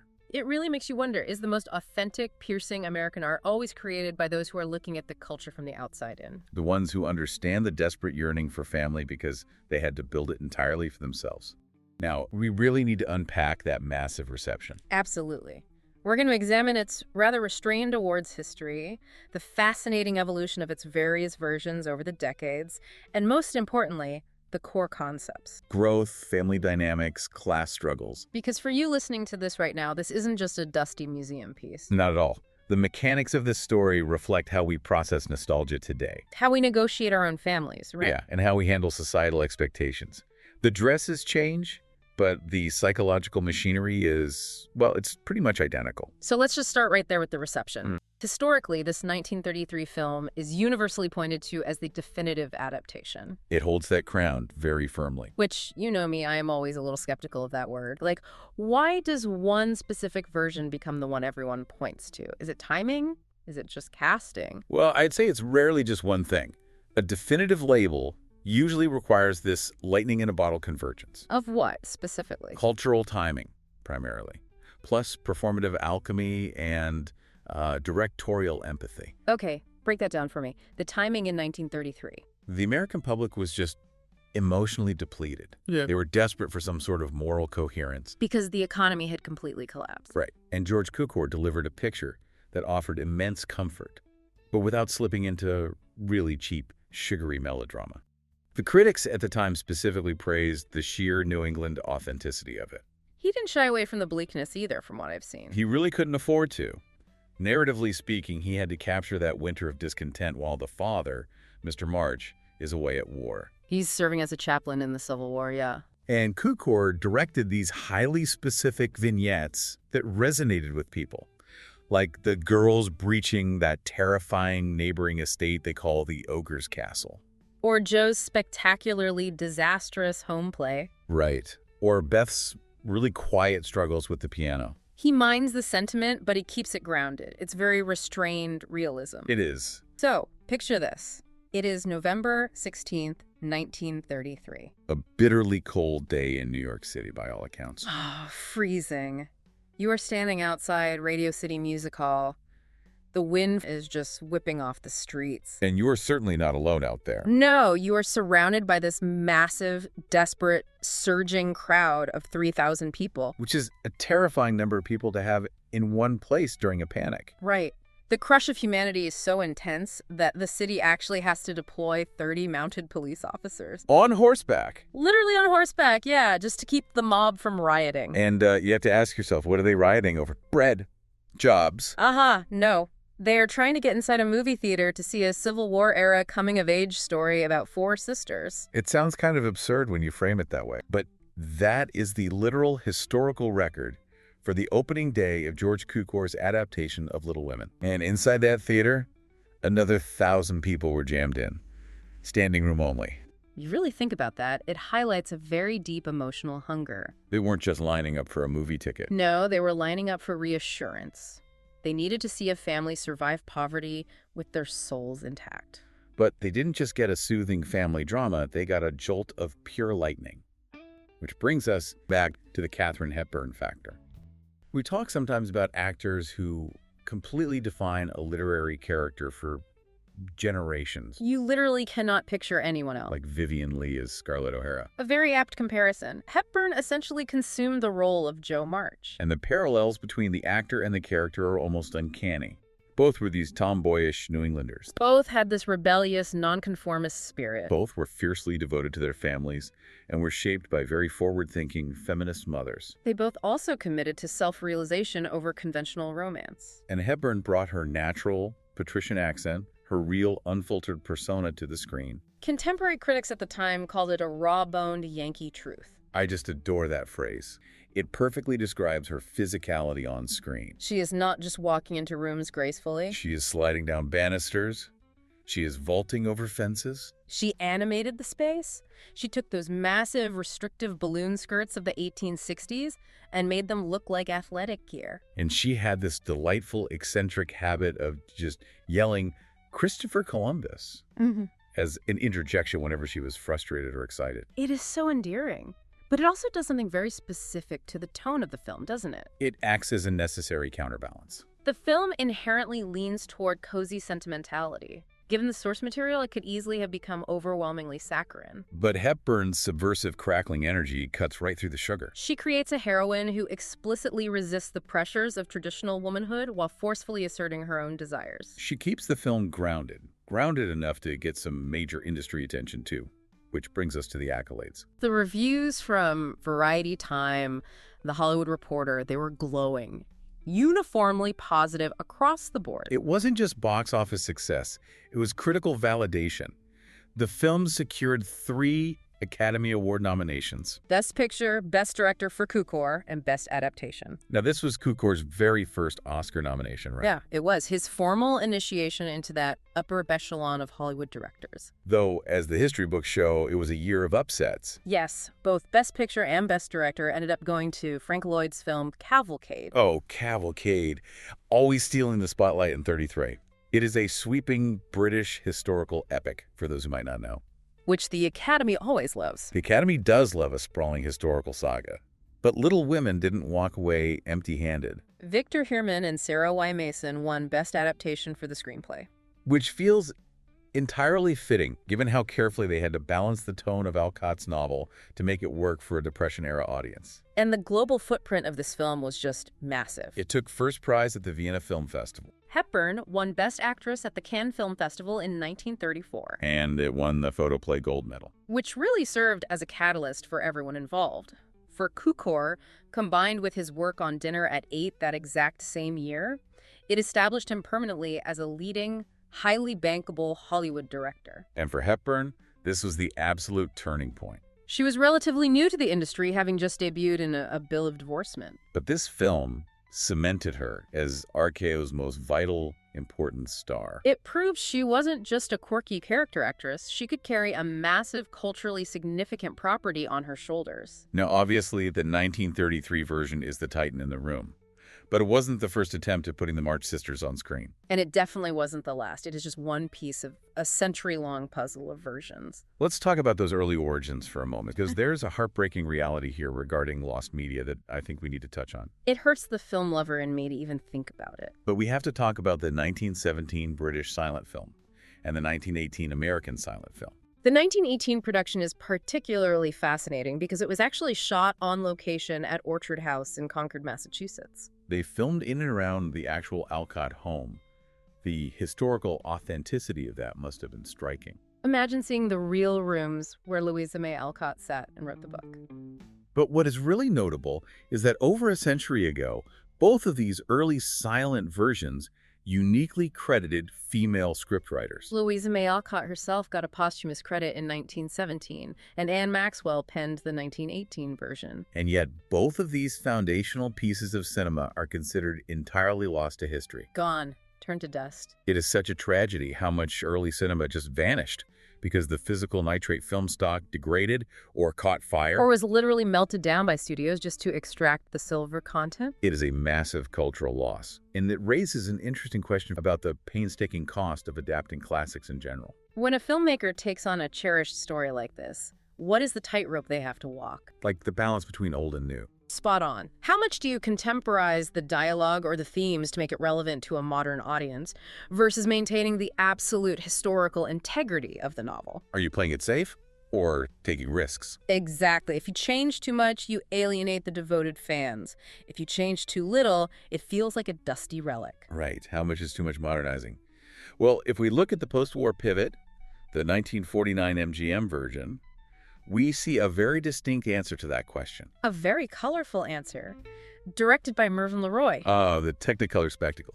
We have got Elizabeth Taylor in a blonde wig playing Amy and June Allison stepping into the role of Jo. And this version tells us so much about the American mindset in 1949. It heavily reflected post-war consumerism. It really did. They built these amazingly lavish sets. Suddenly, the March family doesn't look like they are struggling at all. The depiction of poverty, which was so central to the 1933 version, was completely softened. They look like they live in a very comfortable middle-class suburban home. They also significantly downplayed Beth's death, making it less harrowing, and they scarcely referenced the Civil War itself. The conflict was pushed entirely to the background. Which is fascinating when you think about the economics of Hollywood at that time. The female audience is essentially funding these massive studio machines, right? They are the ones buying the tickets. And the studio is using visual luxury, pure splendor as the major selling point to visually erase the financial struggle that these same women likely just experienced during World War II. It becomes a debate of splendor versus content. Is replacing the gritty reality of the March family's poverty with beautiful dresses and bright colors a reduction of the story's acuity? A lot of critics at the time certainly thought so. They did. Many found the color palette artificial and the sentimentality a bit excessive. But from a sociological standpoint, it delivered what an exhausted post-war audience thought they wanted. Affluence, safety, and a world without physical struggle. And it kicks off a whole era of, let's gently call them interpretive casting choices, as the story moved into television. Oh, the television adaptations. Let's see, there were at least 12 American adaptations for TV. Including a 1978 miniseries where William Shatner plays the authoritarian German Professor Bär. A casting choice that still thoroughly baffles historians. Just glorious to watch. You can almost hear the halting delivery. Joe Ear, I must return to Germany. It is definitely a specific flavor. But, okay, fast forward through the somewhat messy TV era, and we get to the modern heavyweights. The 1994 Gillian Armstrong version. This feels like a major pivot back to the source material, but with a distinct 90s lens. Visually, it leans heavily into what we now call a Hallmark aesthetic. Right, I should probably define what that implies here. By Hallmark aesthetic, I mean it has this hyper-cozy, snow-dusted, golden hour warmth to it. It was shot largely in picturesque Vancouver. Every frame looks like a beautifully painted holiday greeting card. It's very safe visually. But underneath that cozy exterior, the script is doing some heavy lifting. Robin Sweetgord wrote that screenplay, and her approach was highly intelligent. She reclaimed the feminist core of the text by integrating Louisa May Alcott's actual, real-life biographical struggles. She wove them right into the fictional story of Jo March.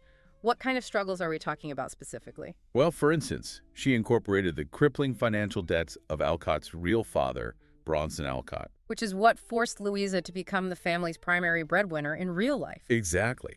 Sweetgord also wove in Alcott's real-world battles with her publishers to retain the copyright to her work. Oh, that's such a vital detail. The 1994 film turns Marmee into a vocal women's rights and abolitionist spokesperson. And Jo actively advocates for women's suffrage. It makes the subtext explicitly text. Which sets the stage perfectly for the most recent major adaptation, Greta Gerwig's 2019 film. Which I would honestly call a radical reboot of the structure itself. Radical is the correct term. Gerwig completely dismantles the chronological timeline. She fractures the narrative entirely. She intercuts the sisters' hopeful youth with their much darker, more compromised adult lives. It changes the entire feeling of the story. It's no longer just a linear journey of growing up. It becomes a profound meditation on the unreliability of memory. It's about adults looking back at their childhoods and realizing they might have romanticized the past. Furthermore, it serves as a meta-commentary on authorship. Gerwig frames Joe's ultimate marriage not as a swooning romantic inevitability, but as a pragmatic business transaction. Demanded by her publisher. Yes. The ending is left deliberately ambiguous. Did Joe actually marry the professor? Or did she just write that ending to sell the book and secure her financial independence? It is a brilliant puzzle box. And cinematically, Gerwig is drawing on some surprisingly muscular, unexpected influences to tell this story. Yes. The Scorsese influence, when I read that in the research, I had to stop and reread it. It sounds counterintuitive, but she utilizes framing that is highly reminiscent of Martin Scorsese's Raging Bull. Okay, we have to break that down for people, because you would not expect to hear Raging Bull in a sentence about Little Women. How does a boxing movie influence a movie about four sisters in Massachusetts? Think about how Scorsese films the boxing ring. He isolates his subjects. He makes the space feel claustrophobic, intense, and deeply internal. Gerwig borrows that visual language for Joe. When Joe is in her boarding house room furiously writing, the camera isolates her.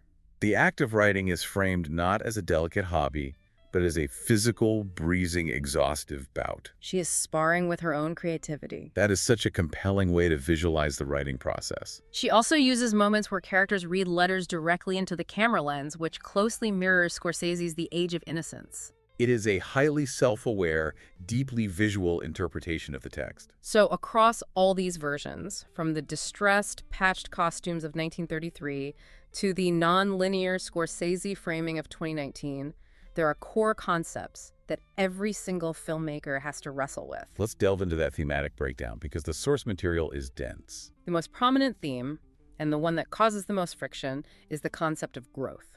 But we need to break this down into simple language because growth in Little Women is not a straight upward line for everyone. It is asymmetrical, it is uneven, and it is highly conditional based on which sister we are looking at. Okay, let's unpack this asymmetrical growth, sister by sister.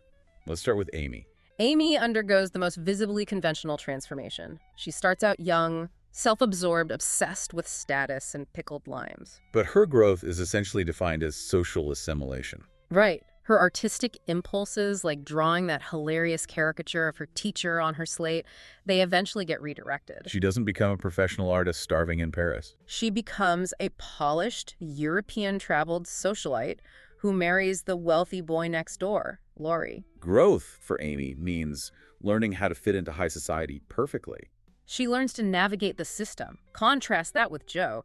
Joe explicitly resists growth, at least in the traditional sense. She literally refuses to put her hair up. There is that great scene where she says she's going to wear it down indefinitely. Putting your hair up was the Victorian signal that you were officially on the marriage market, and she wants no part of it. She passionately defends her unruliness. She wants to preserve the freedom of childhood. Her early ambitions, earning her own money, achieving independence, traveling, are very forward-looking. But her narrative bends sharply at the end. Her eventual return home and her marriage to the professor represent a narrative realignment. It renders her growth somewhat abrupt, almost like she ran out of runway. Then you have Meg, the oldest. Meg's growth is basically just early stabilization. Exactly. She begins the story already acting like an adult. She is a governess working for another family. She constantly performs propriety. Her only real act of defiance is marrying John Brooke against Aunt March's wishes because he is poor. But even that act of defiance just affirms traditional domesticity. She rebels so that she can become a traditional housewife. And finally, we have Beth. Beth is fascinating from a structural standpoint because her development is inherently limited. She acts as a moral baseline rather than an evolving subject. Let's clarify that for the listener. When you say moral baseline, you mean she is the anchor. While everyone else is changing and striving, Beth stays exactly the same. Precisely. Her arc is about quiet self-assertion, like finally finding the courage to thank Mr. Lawrence for the piano. But her illness and eventual death arrest her physical and social growth entirely. She remains eternally pure, eternally domestic. So the four sisters are all on these very different tracks. But they are bound together by this concept of family, which the story defines primarily through endurance and conflict. Family is presented as a collaborative unit, and the currency of that unit is sacrifice. Yes. Think about the famous Christmas breakfast scene. The girls wake up to a beautiful meal, which is a rarity for them. And Marmee asks them to give it away to the Hummel family, who are starving. Sacrifice is established immediately as the foundational ethic of being a March. And Marmee is the moral axis of that ethic. But notice how she leads her daughters. She guides by persuasion, not coercion. She doesn't order them to give up the breakfast. She asks them, and she models the behavior she wants to see. But modeling good behavior isn't always enough to keep a family afloat in the real world. Every family needs a reality check, someone to point out the harsh truths, which is why Aunt March is such a crucial character. Aunt March is the necessary sourpuss. She is the unapologetic realist. I want you, listening to us right now, to think of your favorite truth spewers in your own life. Or even in media. That person at the Thanksgiving table who just refuses to sugarcoat things, who bursts the bubble of idealism. Characters who tell uncomfortable truths are vital grounding elements in any narrative. Aunt March is abrasive, yes. She is controlling. But she contributes materially to the family's survival. Her financial aid is highly conditional, usually requiring Joe to read to her for hours or demanding obedience, but they literally could not survive the winter without her money. She forces the idealistic March family to look at the cold, hard realities of class and social position. Which is another massive theme here. Class and money. Loss operates structurally in this story. The loss of Mr. March's fortune before the story begins necessitates wage labor. Meg has to endure the humiliation of being a governess. Joe has to write sensational stories anonymously to make a few dollars. And it makes the concept of charity in the story very complex, because the charity doesn't just flow in one direction, it is bidirectional. Let's break down that bidirectional loop. On one hand, the Marches give to the Hummels. They give their breakfast, their firewood, their time, despite their own scarcity. But on the other hand, they simultaneously rely heavily on the charity of the wealthy Mr. Lawrence and the affluent Aunt March. Mr. Lawrence sends over a massive feast to replace the breakfast they gave away. So if we look at the sociology of the text, charity isn't actually dismantling the class hierarchy. No, it is maintaining it. The wealthy take care of the middle class takes care of the poor. Charity here manages the class hierarchy. It sustains the social order while trying to soften its harshest edges. It allows everyone to feel morally righteous without actually changing the economic system that creates the poverty in the first place. That is a fascinating way to look at it. It is a closed loop. And that idea of a heavily managed system ties directly into how the story views gender and womanhood. It is portrayed as a tightly regulated spectrum. Regulated is the absolute key word. Look at how creative expression is treated among the sisters. Jo has her writing, Amy has her art, Beth has her music. These creative outlets are permitted, but only if they do not disrupt domestic destiny. Right. Once the hobby threatens the household order or threatens to become a real independent profession, it has to be reeled in. Which is why the endings of these films and the book itself are always so hotly debated. Jo, giving up her independence to marry Professor Bear and run a school, reinscribes her right back into traditional familial boundaries. Which is a stark contrast to Louisa May Alcott's original personal vision. In her later sequels to the book, Little Men and Jo's Boys, she portrays Jo essentially as a domestic drudge. She is exhausted, running a boys' school, essentially supporting a patriarchal institution. So every director who tackles this adaptation has to decide. Do we stay faithful to that somewhat depressing traditional decline of Jo's fiery spirit? Or do we reinvent Jo as the liberated, triumphant woman that modern audiences desperately want her to be? It is the ultimate adaptation tightrope, as we discussed earlier. So let's bring all this analysis back to our overall impression of that 1933 George Cukor architecture. How does he take all these heavy themes, class, asymmetrical growth, bidirectional charity, and build a cohesive moral universe on screen? He builds it entirely around Jo's center of gravity. She really is the organizing principle of the whole film. The pacing, the momentum, it all comes from her physical energy. The scorched gowns from standing too close to the fire, the stained gloves she has to hide at the party. Or the sequence of slipping away from Aunt March's house to read a book and eat apples, only to be loudly exposed by the parrot, Polly. Yes, the parrot scene. It is such a brilliant bit of physical comedy. The whole film signals its allegiance to movement and character over static, boring sentimentality right from that early jump. And the other sisters, while they are carefully drawn and well acted, are ultimately subordinated to Jo's gravitational pull. Everything revolves around her reactions. Wait, let me push back on that a little bit. If she is the center of gravity, does that come at a cost to the other characters? That is a fair point to raise. I look at Amy in the 1933 version, and she feels almost sidelined compared to how Greta Gerwig treats her in 2019. Gerwig gives Amy a massive intellectual defense of her marriage choices. While Cukor kind of just leaves her as the spoiled younger sister. Yeah. The 1933 film definitely sacrifices some of the ensemble balance to feed Joe's dominance in the narrative. But what the film does structurally, which is fascinating, is that it systematically neutralizes ambition across the board. Let's look at how it does that. Take Meg. Meg has this brief moment where she genuinely resents their poverty. She looks at a wealthy friend's luxurious dress and wishes she had it. She feels bitter. But that resentment is swiftly neutralized by Mr. March's moral counsel when he returns. He absorbs her economic hardship into a lesson of endurance. Dissatisfaction with your lot in life is framed as unbecoming of a woman. And Amy's artistic caricature of her teacher. She gets publicly punished. But she only regrets getting caught. It shows a real rebellious streak in her. A streak that is largely contained and smoothed over later in the film. Her alternative, rebellious self is shut down in favor of becoming a proper lady. So who are the enforcers of this containment? Who's making sure these girls don't step out of line? The adult figures in the story, they act as the regulators of this moral universe. Marmee normalizes sacrifice as a feminine virtue. Her warmth and love soften the lesson, making it palatable. But the lesson remains intact. You must put others first, always. Mr. March circumscribes possibility. He narrows their wild futures down to a path of strict moral rectitude. Aunt March uses her financial leverage to constrain their choices. And what about Mr. Lawrence, the wealthy neighbor? His immense wealth is tempered by his personal loneliness. He provides an act of emotional restitution through his generosity to Beth giving her the piano. But he still acts as a patriarchal regulator of their social standing.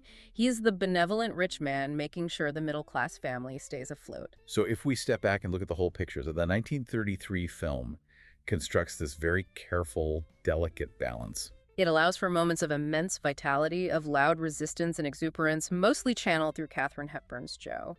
But it ultimately manages that chaotic energy towards socially acceptable ends. It affirms the comfort of tradition for a terrified Depression-era audience. But its lasting, resonant power lies in offering a fleeting glimpse of what might have existed outside those boundaries before the gates are finally closed by marriage and adulthood. That is a phenomenal takeaway. The joy of watching the film is in the resistance, even if we know the resolution is going to be orderly and traditional. We get to watch them fight the system before they join it. What is your reflective takeaway from looking at all this material across all the decades? For me, it is how the audience's hunger never really changes, just the specific flavor they are looking for. The 1933 crowd wanted relatable struggle and resilience to help them through the Depression. The 1949 crowd wanted technicolor comfort and distraction from the aftermath of a world war. The 2019 crowd wanted meta-commentary and a defense of female agency. The story of the March Sisters is just a brilliant, sturdy vessel for us to pour our current cultural anxieties into. A vessel that has proven remarkably durable over a century of cinema. It really has. Well, we have covered some serious ground today. From that packed, freezing Depression era, premiere with the mounted police at Radio City Music Hall, all the way to the intricate, century-long balancing act of family, class, and the shifting definitions of womanhood. A true, comprehensive look at the evolution of a foundational narrative. If you want to review the research materials we discussed today and see some of those striking historical details for yourself, like the sketches for those distressed 1933 costumes, you have to visit filmtrospective.com. The archival notes on the lost silent films alone are worth the visit. Reading about how they filmed at Orchard House in 1918 is just a treat for any film historian. Absolutely. And a quick tease for you get ready for the upcoming Sunday Trivia Challenge. It is going to be based specifically on the dialogue and those unforgettable scenes from the 1933 film. We would also love for you to join the conversation with us on Facebook and Instagram. Thank you so much for spending your time exploring these ideas with us today. We know how much media is out there competing for your attention, and we really appreciate you choosing to think deeply with us. Before we go, we want to leave you with one final thought to mull over. We talked a lot about George Cukor's sensitive direction and his ability to pull these performances out of his cast. Yes, the man who was famously known in the industry as a woman's director. So here's the question for you to ponder. What do you think enhanced Cukor's reputation as a woman's director? Was it that women were better sports than men when it came to receiving instruction? Or is it that women clung to his instruction more than men did from an intrinsic need to get things right and perfectly? Does societal pressure for female perfection make for better directed actors? Let us know what you think on the socials. And join us next time as we pivot into something entirely different. We will be unpacking themes of celebritism, subjectivity, and power. You will not want to miss it. See you then.